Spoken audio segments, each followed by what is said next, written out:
ಭಾರತ್ ಮಾತಾ ಕೇ, बोलो भारत माता के, बोलो भारत माता के, वंदे मातरम, वंदे मातरम, वंदे मातरम.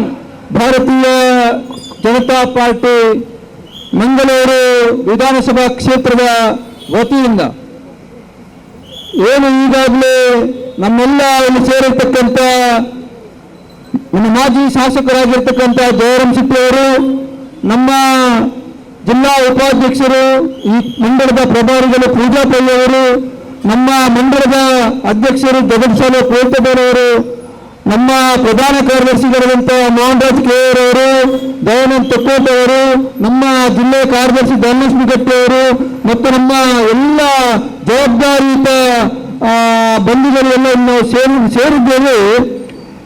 ಈಗಾಗಲೇ ನಮ್ಮೆಲ್ಲರೂ ಕೂಡ ಮಾತನಾಡುವಾಗ ಈ ಒಂದು ಭ್ರಷ್ಟಾಚಾರದಿಂದ ತುಂಬಿ ತುಳುಕುತ್ತಿರುವಂತಹ ಈ ಕಾಂಗ್ರೆಸ್ ಸರ್ಕಾರದ ವಿರುದ್ಧ ನಮ್ಮೆಲ್ಲ ಪ್ರಮುಖರು ಈಗಾಗಲೇ ಮಾತನಾಡಿದ್ದಾರೆ. ಏನು ನಮ್ಮ ಈಗಿನ ಮುಖ್ಯಮಂತ್ರಿ ಸನ್ಮಾನ್ಯ ಡಿ.ಕೆ.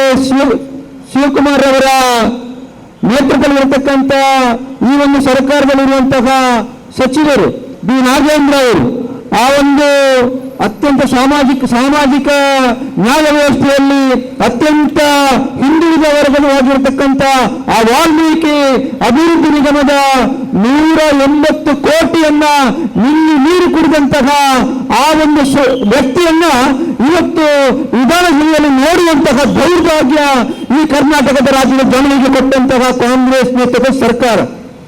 ಇವತ್ತು ಮಾಜಿ ಮುಖ್ಯಮಂತ್ರಿಗಳಾದಂತಹ ಸಿದ್ದರಾಮಯ್ಯ ಅವರು ಹೇಳ್ತಾರೆ ಸದನದಲ್ಲಿ, ಅದೇನು ದೊಡ್ಡ ಏನು ಅಮೌಂಟ್ ಅಲ್ಲ, ಏನು 80 ಕೋಟಿ ಆಗಿರ್ಬೇಕು ಅಂತ.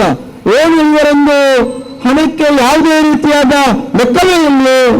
ಬಡ ಜನರ ಕಟ್ಟಿದಂತಹ ಆ ತೆರಿಗೆಯ ಹಣಕ್ಕೆ ಯಾವುದೇ ರೀತಿಯ ಗೌರವ ಇಲ್ಲ. ಆ ರೀತಿಯಾದ ವರ್ತನೆಯನ್ನ ಬಿಂಬಿಸತಕ್ಕಂತಹ ಈ ಕಾಂಗ್ರೆಸ್ ಸರ್ಕಾರ ನಮಗೆ ಬೇಕಾ ಎನ್ನುವ ಒಂದು ಚಿಂತನೆಯನ್ನ ಒಂದು ಕ್ಷಣ ನಾಡಿನ ಜನ ಮಾಡುವಂತಹದ್ದು ಅನಿವಾರ್ಯತೆ ಇದೆ. ಇವತ್ತು 180 ಕೋಟಿ ಹಣವನ್ನ ತನ್ನ ನಿರ್ಧಾರದಿಂದ ಆ ನಿಗಮದಿಂದ ಬಳಸಿಕೊಂಡು ಪಕ್ಷದ ಬೇರೆ ಬೇರೆ ಚಟುವಟಿಕೆಗಳಿಗೆ ಉಪಯೋಗಿಸಿ ಅಂತಹ ವ್ಯಕ್ತಿಯನ್ನ ಸಚಿವನಾಗಿ ಕೂತ್ಕೊಳಿಸಿ ಅಲ್ಲಿ ಅಧಿವೇಶನ ನಡೆಯುವಂತಹದ್ದು ಇದು ನಾಚಿಕೆಗೇಡಿನ ವಿಷಯ ಅಂತೇಳಿ ನಾನು ಸಂದರ್ಭದಲ್ಲಿ ಹೇಳ್ತಾ, ಬಹಳ ಮುಖ್ಯವಾಗಿ ಕಾಂಗ್ರೆಸ್ನವರು ಮಾತನಾಡುವಾಗ ಅಭಿವೃದ್ಧಿ ಬಗ್ಗೆ ಮಾತನಾಡ್ತಾರೆ, ದೇಶ ಪ್ರೇಮದ ಬಗ್ಗೆ ಮಾತನಾಡ್ತಾರೆ, ಎಲ್ಲಾ ವಿಚಾರಗಳ ಬಗ್ಗೆ ನಾವು ಇಲ್ಲಿ ಒಂದು ನಿಟ್ಟಿನಲ್ಲಿ ಚಿಂತನೆ ಮಾಡತಕ್ಕಂಥ ಕಾಂಗ್ರೆಸ್ ಇವತ್ತು ಮೊನ್ನೆ ನಡೆದಂತಹ ಸ್ವಾತಂತ್ರ್ಯೋತ್ಸವ ಇಡೀ ರಾಷ್ಟ್ರವೇ ಅತ್ಯಂತ ಸಂಭ್ರಮ ಸಡಗರದಿಂದ ಆಚರಿಸಲ್ಪಟ್ಟಂತಹ 80ನೇ ವರ್ಷದ ಸ್ವಾತಂತ್ರ್ಯೋತ್ಸವದ ಆ ಒಂದು ಕಾರ್ಯಕ್ರಮದಲ್ಲಿ ಕಾಂಗ್ರೆಸ್ ಮಾಡಿದ್ದೇನೆ. ತಮ್ಮದೇ ಕಾರ್ಯಾಲಯದ ಆ ಒಂದು ಕಾಂಗ್ರೆಸ್ ದಿನಾಚರಣೆ ಸಂದರ್ಭದಲ್ಲಿ ಕಾಂಗ್ರೆಸ್ಸಿನ ಅಧಿನಾಯಕಿ ಸೋನಿಯಾ ಗಾಂಧಿ ಅವರು ಮಾಡಿದ್ದೇನು. ಅವರು ಹೇಳ್ತಾರೆ, ಇವತ್ತು ನಾವು ನೋಡ್ತಾ ಇದ್ದೇವೆ ಮಾಧ್ಯಮಗಳಲ್ಲಿ, ಗುಂಡು ಹೊಡೆದ್ರು ಸರಿ, ಗಲ್ಲಿಗೆ ಏರಿಸಿದ್ರು ಸರಿ, ಏನೇನು ಮಾಡಿದ್ರು ಸರಿ, ನಾವು ಒಂದೇ ಮಾತರವನ್ನು ಪೂರ್ತಿಯಾಗಿ ಆಡುವುದೇ ಇಲ್ಲ ಎಂಬ ಒಂದು ಮಾತನ್ನು ಹೇಳ್ತಾರೆ. ವಿದ್ಯಾರ್ಥಿಗಳ ಮಾತಿದು ಆಯ್ತು.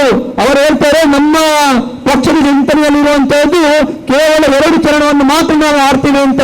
ಆಯ್ತು, ಪಕ್ಷದ ಸಂಘಟನೆಯಲ್ಲಿ ಪಕ್ಷದ ಕಾರ್ಯಕ್ರಮವನ್ನ ನಿರ್ಧಾರ ಮಾಡಿದವರು ನೀವೇ ಯಾಕೆ ಆ ಒಂದೇ ಮಾತರವನ್ನ ಪೂರ್ತಿಯಾಗಿ ಆಡತಕ್ಕಂಥ ವ್ಯವಸ್ಥೆಯಲ್ಲಿ ಮಾಡಿದ್ರಿ? 2ನೇ ಚರಣದಲ್ಲಿ ಬಹಳ ಒಳ್ಳೆ ರೀತಿಯಲ್ಲಿ ಆಡಿಸಿ ಮುಗಿಸಬಹುದಿತ್ತು ನಿಮಗೆ. ಅದ್ರ ತನ್ಮಧ್ಯೆ ಆ ಒಂದೇ ಮಾತ್ರ ನಾವು ಸಂದರ್ಭದಲ್ಲಿ ಮಧ್ಯಕ್ಕೆ ಸ್ಟಾಪ್ ಅಂತ ಹೇಳ್ತೀವಿ.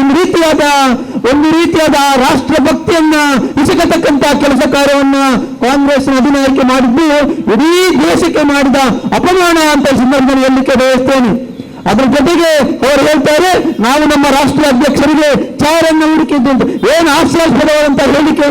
ರಾಜ್ಯದ ಅಧ್ಯಕ್ಷರು ಹೇಳ್ತಾರೆ, ನಾವು ಒಂದೇ ಮಾತರವನ್ನ ಪೂರ್ತಿಯಾಗಿ ಆಡುವುದಿಲ್ಲ ಅಂತೇಳಿ. ಇವತ್ತು ಶಿಸ್ತಿನ ಬಗ್ಗೆ, ದೇಶ ಪ್ರೇಮದ ಬಗ್ಗೆ, ರಾಷ್ಟ್ರಭಕ್ತಿಯ ಬಗ್ಗೆ, ಭಾಜಪಕ್ಕೆ ಮತ್ತು RSSಗೆ ಈ ಕಾಂಗ್ರೆಸ್ ಕಲಿಸಿಕೊಡಬೇಕಾದ ಅವಶ್ಯಕತೆ ಇಲ್ಲ. ಇವತ್ತು ಯಾವುದಾದರೂ ಒಂದು ಪಕ್ಷ ದೇಶಭಕ್ತಿಯನ್ನ, ರಾಷ್ಟ್ರಭಕ್ತಿಯನ್ನ, ಒಂದು ಶಿಸ್ತನ್ನ ಇಟ್ಟುಕೊಂಡು ಇರತಕ್ಕಂಥ ಪಕ್ಷ ಇರೋದು ನಮ್ಮ ಭಾರತೀಯ ಜನತಾ ಪಾರ್ಟಿ ಅಂತೇಳಿ ನಾವು ಯಾವತ್ತೂ ಕೂಡ ಎದುಗಟ್ಟಿ ಹೇಳತಕ್ಕಂಥ ಕಾರ್ಯಕರ್ತ ಬಂಧುಗಳು ನಮ್ಮ ಪ್ರಮುಖರಿದ್ದಾರೆ. ಈ ಸಂದರ್ಭದಲ್ಲಿ ನಾನು ಈ ಸರ್ಕಾರಕ್ಕೆ ಎಚ್ಚರಿಕೆಯನ್ನು ಕೊಡುವುದರ ಮೂಲಕ ಮುಂದಿನ ದಿನಗಳಲ್ಲಿ ಏನು ಆ ವಿಧಾನಸೌಧದಲ್ಲಿ ಪವಿತ್ರವಾದಂತಹ ನಮ್ಮ ನಾಡಿನ ಇಡೀ ಅಭಿವೃದ್ಧಿಗೆ ಕಾರಣಕರ್ತವಾದಂತಹ ಆ ವಿಧಾನಸೌಧದಲ್ಲಿ ಕೂತ್ಕೊಂಡು ಆ ಭ್ರಷ್ಟತೆಯ ಕೂಪವನ್ನ ಆ ಇಡೀ ಸಮಾಜಕ್ಕೆ ತೋರಿಸತಕ್ಕಂತ ಕೆಲಸ ಕಾರ್ಯವನ್ನು ಮಾಡುತ್ತಿರುವಂತಹ ಈ ಕಾಂಗ್ರೆಸ್ಸಿನ ದುರಾಡಳಿತವನ್ನ ಜನ ಬಹಳ ಸೂಕ್ಷ್ಮ ಗಮನಿಸ್ತಾ ಇದ್ದಾರೆ. ತಕ್ಕ ಕಾಲಕ್ಕೆ ತಕ್ಕ ಉತ್ತರವನ್ನು ಕೂಡ ಈ ನಾಡಿನ ಜನ ಕಾಂಗ್ರೆಸ್ಗೆ ಕೊಡಲಿದ್ದಾರೆ ಅಂತ ಈ ಸಂದರ್ಭದಲ್ಲಿ ಹೇಳ್ತಾ ಬಿ ನಾಗೇಂದ್ರ ಅವರ ರಾಜೀನಾಮೆಯನ್ನ ಕೂಡಲೇ ಪಡೆಯಬೇಕು. ಡಿ.ಕೆ. ಶಿವಕುಮಾರ್ ಅವರು ಬಹಳ ಒಳ್ಳೆ ರೀತಿಯಾದ ಒಂದು ರೀತಿಯಲ್ಲಿ ಆ ಸಮಸ್ಯೆಗಳನ್ನ ಮರೆಮಾಚುವ ರೀತಿಯಲ್ಲಿ ಅವರು ಸದನದಲ್ಲಿ ಮಾತನಾಡುವುದನ್ನು ನಾವು ನೋಡ್ತಾ ಇದ್ದೇವೆ. ಖಂಡಿತವಾಗಿಯೂ ಇದು ಅವರಿಗೆ ಶ್ರಮ ತರತಕ್ಕಂಥ ವಿಚಾರವನ್ನ.